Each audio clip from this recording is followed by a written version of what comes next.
Magandang umaga sa lahat.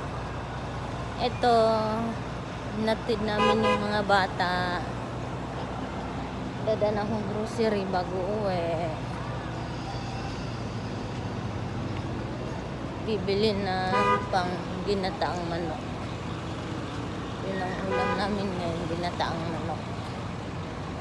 Bili ako ng coconut milk, kunting manok at saka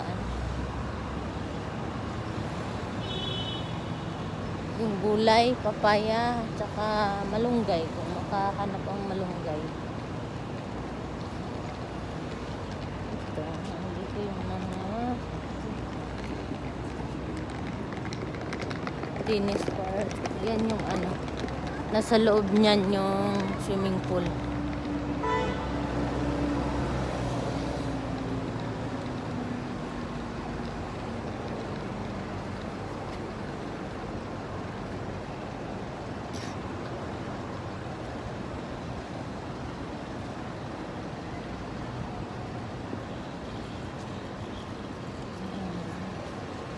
Maganda ang ngayon, hindi masyadong malamig at saka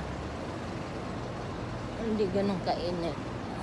Sa tanghali mainit na, pero hindi pa ganun kainit. Parang papasok na ang summer eh. Nagbabago na ang temperatura. Tingnan nyo, yung tubig nung pa to 3 days ago, hindi pa rin natuyo. Ayan.